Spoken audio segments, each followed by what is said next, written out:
Good morning, my dollar bin beauties, and I think you can tell that this is a mailbag episode, and that I'm also kind of falling behind on the mailbag. As you can see, I have about 5 packages here, so let me put that out of the way.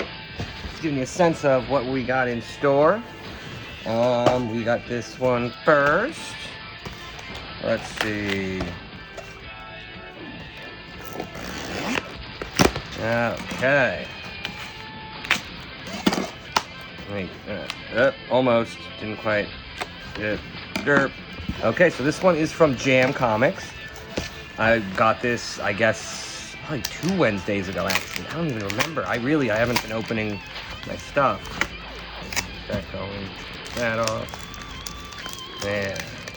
These guys know how to... I literally just had to do a return on eBay because I got like a $5 book, but it came to me completely bent in half. And the idea was like there wasn't even a backing board in it. It was in, and it was like in this, by itself kind of thing. So it literally showed up with a crease. You could stand it on its side, like this. The book would stand up. It's like, that's not right. James Bond Jr. #1. Okay, so now I'm remembering this. I bought this because this is fucking stupid and hilarious, and I love Saturday morning cartoons. But also, there should have been more books here, except I was very distracted. I was actually in a meeting when I was on WhatNot for this Wednesday. So, sorry, Jam and Dune WhatNot collab. I spaced out. Sorry. I usually would have gotten a few more books, but I was hanging out with my buddy. Sorry about that.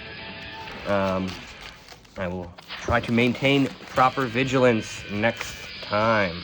Okay. What is this? Hope it's comics.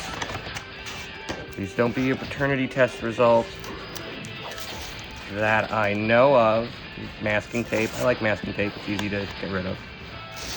I know it leaves residue, but who cares? It's on like a bag or a cardboard. I can replace any of that. Okay. So yes, this is not even the one. So this is the other one. This is part of 2 books that I bought. Let me just kind of center that. There we go. Okay. Okay, there we go. So, this is the 97 and 98, or I guess was it the drug issues, and the idea is that these were books produced without the Comic Code Authority. Just for reference, approved by the Comic Code Authority. So, nearly all mainstream comics have that, and had for a while, for a bit of time before this, and have still almost, I think still to this day, maybe? I don't even know. If it's there, it doesn't mean anything anymore, but the idea is they wanted to just tell this story about, the problems with drug addiction, and according to the code, you just weren't even allowed to mention drugs. So they just okay, well then we're not going to do it. None of the retailers cared, the customers don't care, no one knows who the comics code is. It's just a bunch of old rich white dudes that complain when their interests aren't represented in a comic, and whatever. So everyone rightly said, who cares? They just went forward, printed the issue. Now the idea is, I saw it, it's 97 and 98. I saw somebody walking down the street with the t-shirt for it, and I kind of told myself, that is like a vote of confidence in an issue in the form of demand, to create that shirt and wear it, and so it feels like it's not really like a key. I'm sure it's on Key Collector because every goddamn issue is to them. But it's not a major issue. But see it on a T-shirt, I'll buy a copy. And once I bought 98, which is what I saw on the T-shirt, I figured, well, I guess I might as well buy 97. So I think I just sent out a few, pretty modest offers. And one of them accepted. I think I got this for about $25, maybe less. I don't know, but whatever. I always wanted both of these issues, and now I got 97 and 98. I think that might be in one of these other boxes. I don't know, or that's still on the way. And then here's the next one. Now this one, I'm pretty sure I got this on WhatNot. I think I got a pretty good, I should have looked it up. I forgot what I paid, but I don't know. It's just, it feels like, the first appearance of Rogue you know, and Madeline, like, Rogue is just a bigger character than the comics industry realizes, because she was very popular in the cartoon show, and as much as I love the books, the cartoon show reached like an order of magnitude more people than any X-Men comics of any era have ever reached or ever will reach, right? That cartoon, and it's already back. It's back, right? Rogue's back, you know? And so I think this book just, you know, if you look at all of the other characters, basically the rest of them, you know, it's Wolverine, Hulk 181, and then, you know, you got the old schoolers like Cyclops and Jean, who, you know, and Prof, and they come from X-Men #1, and then everyone else is giant-size X-Men #1. And all of those books are astronomically higher priced, like, than this. So just being able to get it, I feel like I probably paid less than $50 for this. And it's a beautiful book, you know, it's just solid mid-grade, you know, Bronze Age, key, or whatever the hell. Is it bronze? Is this copper? I don't know when the cutoff is for bronze. But overall, like, I saw this, and I felt really good about winning this book. Okay. I feel like this might not be, no, this has to be comics, right? Yeah, it says eBay. That means something. What else do I buy on eBay? Okay. This one's giving me some trouble. We're getting real in there with the scissors.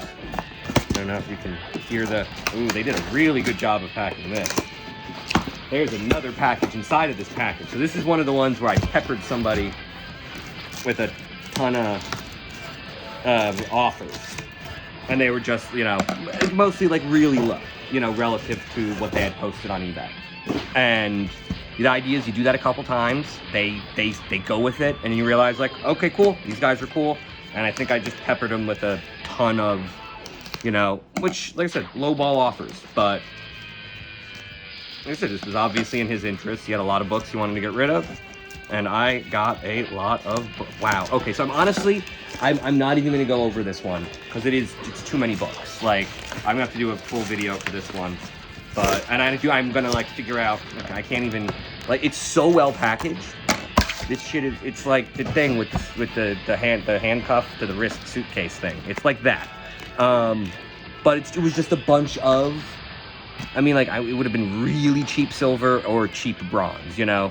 And like I said, I feel like people are kind of hesitant about sending an offer, because sometimes the only amount you're willing to pay might seem offensively low, but, like, try it, you know? Sometimes, you know, the asking price is just the asking price, and that's the start of it, you know? So, by all means, I say, use that make an offer button on eBay, because that's where all of this came from, and that will be its own episode. Now we're up to the big box. This has to be CGC, right? What did I buy that would need to be CGC? It also does say do not bend, which I love, because this is a cardboard box. It cannot be bent. I would let anyone I know bend this. Like, it would be way more impressive to watch. It's like bending a coin. You're like, that's not what you can do. Okay, I can't get in there. I can't get in it. Well, that's the end of the video. I'm never getting, no, I'm getting it. I made a little bit of progress, and then I thought I could rip it.